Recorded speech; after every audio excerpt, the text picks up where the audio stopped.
প্রিয় দর্শক, দৈনিক সকালবেলার নিয়মিত আয়োজন সকালবেলা সমসাময়িকে আজ আমাদের সকালবেলা স্টুডিওতে সমসাময়িক বিষয় নিয়ে আলোচনা করার জন্য উপস্থিত আছেন কিশোরগঞ্জের সরকারি গুরুদয়াল কলেজ ছাত্র সংসদের সাবেক ভিপি, আঞ্চলিক সম্পাদক পরিষদের সভাপতি এবং বিশিষ্ট রাজনৈতিক বিশ্লেষক জনাব খালেদ সাইফুল্লাহ সোহেল।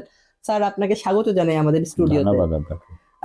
আজ অত্যন্ত বেদনাবিধুর একটি দিন। আজ বাংলাদেশের সাবেক প্রধানমন্ত্রী এবং বিএনপি চেয়ারপারসন বেগম খালেদা জিয়ার শেষকৃত্য সম্পন্ন হয়েছে রাজধানীর মানিক মিয়া এভিনিউতে। তার স্বামী প্রয়াত রাষ্ট্রপতি শহীদ রাষ্ট্রপতি জিয়াউর রহমানের মাজারের পাশে তাকে সমাধিস্থ করা হয়েছে। তো দীর্ঘ 4 দশকেরও বেশি সময় তিনি বিএনপির চেয়ারপারসন ছিলেন, আহ প্রধানমন্ত্রী ছিলেন, একাধিকবার বিরোধী দলীয় নেত্রী ছিলেন। তো খালেদা জিয়ার প্রয়াণ বাংলাদেশের রাজনীতিতে আহ নিঃসন্দেহে একটা শূন্যতা তৈরি করবে, একটা সংকটে ফেলবে। তো আপনি যদি একটু বিশ্লেষণ করতেন, বাংলাদেশ এই সংকট থেকে আগামী দিনে কিভাবে উত্তরিত হতে পারে বলে আপনার মনে হয়? ধন্যবাদ আপনাকে। দৈনিক সকালবেলাকে ধন্যবাদ যে আমাকে কথা বলার সুযোগ করে দিয়েছেন। আপনি আজকে সারাদিনের যে প্রশ্নটা করেছেন সেটা গতকালকে থেকে শুরু হয়েছে। গতকালকে 30শে ডিসেম্বর বাংলাদেশের সবচেয়ে নির্যাতিত গণতান্ত্রিক নেত্রী, একজন ভদ্র মহিলা, যে মানুষটার সংগ্রামের মধ্য দিয়ে তার শেষ, সেই মানুষটা মৃত্যুবরণ করেছেন। আল্লাহ তাকে বেহেশত নসিব করুক সেই প্রার্থনা করি। তার জীবনী যদি ব্যাখ্যা করি তাহলে অনেক সময় লাগবে, আমি সেটাতে যাব না। শুধু আজকের জানাজার নামাজটা নিয়ে কথা বলবো। জানাজার নামাজে গিয়েছিলাম, সেই সকাল 10টায় গিয়েছি। হাঁটতে হাঁটতে যেতে হয়েছে সেই সায়েন্স ল্যাবরেটরি থেকে। হাঁটতে হাঁটতে যে ওখানে পৌঁছতে হয়েছে প্রায় 5-7 কিলোমিটার ডিস্টেন্স। আসার সময় হাঁটতে হাঁটতে সব এসেছে শাহবাগ পর্যন্ত, এবং সেই সমাবেশের বিস্তৃতি ছিল এই দিক দিয়ে কারওয়ান বাজার, ওই দিক দিয়ে ইসের বিজয়ী সরণি পার হয়ে ফার্মগেট টার্মিনাল তো ছিলই, এই দিক দিয়ে চলে আসছে আপনার ইসেতে সায়েন্স ল্যাবরেটরি পর্যন্ত। মানে মানুষে যে এত মানুষ হতে পারে একটা জানা যায়, আসলে চোখে না দেখলে বিশ্বাস করা যায় না। এবং এই যে এত মানুষগুলা হয়েছে, এত কিছু হয়েছে, এই সমস্ত মানুষগুলার মুখে মুখে একটা এই যে ফিস ফিস করে কথা বলছিল, সবার মধ্যে একটা ছিল যে গত 17 বছরে যে ভদ্র মহিলাকে একটা বিনা কারণে এত কষ্ট দিয়েছে। এত কষ্ট দেওয়ার কারণে মানুষের ভিতরে একটা ক্ষুব্ধতা ছিল, মানুষের মধ্যে একটা প্রতিবাদের ভাষা ছিল। সব প্রতিবাদ তো আসলে রাস্তায় নেমে মানুষ করতে পারে, বিক্ষোভের মাধ্যমে না, করতে পারে না। সেই সেই সেই প্রতিবাদটাই আমার কাছে মনে হয়েছে একজন ভদ্র শ্রদ্ধা এবং মহিলার সহানুভূতির মাধ্যমে, মৃত্যুর মধ্য দিয়ে তাকে শ্রদ্ধা জানিয়ে সেই প্রতিবাদটা করেছে। আজকে শেখ হাসিনা তার জন্য দুঃখ প্রকাশ করেছে, তার বিদেশি রাষ্ট্রনায়করা এসেছে। রাষ্ট্রনায়ক তো আসবেই, আসছেই। জাতিসংঘ থেকে দূরে শুরু করে পৃথিবীর এমন কোনো রাষ্ট্র নাই যেটা করে না। কিন্তু আমি যে পয়েন্টটা ধরতে যাচ্ছি সেটা হচ্ছে যে শেখ হাসিনা দুঃখ প্রকাশ করেছে। আমার কাছে তো মনে হয়েছে দুঃখ প্রকাশ করার আগে ওনাকে মাপ চাওয়া উচিত ছিল। ওনার কারণেই একজন ভদ্র মহিলা মৃত্যু হয়েছে আমি ধরে নিব। এই জন্যে যে উনি যদি সময় মতো তাকে ট্রিটমেন্ট করতে দিতেন তাহলে মৃত্যুটা হয়তো এমনভাবে হতো না, হয়তো আরো কিছুদিন উনি বেঁচে থাকতেন, সুস্থ থাকতেন। যাক, আমি সেই প্রেক্ষাপটেও যাবে না। আমি শুধু বলবো যে পৃথিবীতে কোনো মানুষকে কোনোভাবেই আপনি ছোট করে রাখার স্কোপ নেই।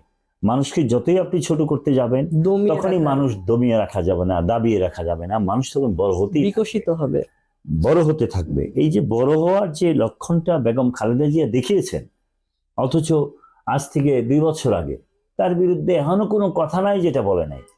শেখ হাসিনা কথা বলতে বলতে এমন পর্যায়েও বলেছেন যে উনি না বলছে মরে যাবে, ডাক্তার না বলছে মরবে, মরে না কেন। মানে কথাটা কত অপমানজনক। তখন আল্লাহ সেটা সহ্য করে নাই বলেই আজকে দেখেন উনি তো জেলখানায় ভালো ছিলেন, জীবিত ছিলেন, আর আপনি কিভাবে পালাতে হয়েছে। পালিয়ে আপনি এখন যদি দেখে থাকেন, শুনে থাকেন, অবশ্যই দেখেছেন, আপনার তো অনেক কষ্ট হওয়ার কথা যে আমি 17 বছর এত শাসন করলাম আর এই মহিলাকে আমি জেলে দিলাম। তার জন্য কোটি কোটি মানুষ রাস্তায় নামলো জানাজার জন্য। রাষ্ট্র সারাদিন ব্যস্ত রইল, রাষ্ট্রীয় মর্যাদায় তাকে দাফন করলো, বিশেষ ছুটি ঘোষণা, 3 দিনের রাষ্ট্রীয় শোক সবকিছুই তার জন্য করা হলো।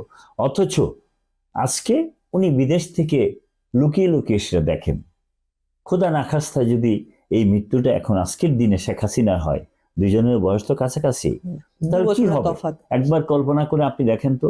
যেই মানুষটাকে আপনি জেলে দিলেন, কষ্ট করলেন, সেই মানুষটার জন্য লক্ষ কোটি মানুষ রাস্তায় জানা যায়, আর আপনি বিদেশে কোথায় আছেন কেউ জানে না, আপনি কি অবস্থায় আছেন সেটাও জানে না।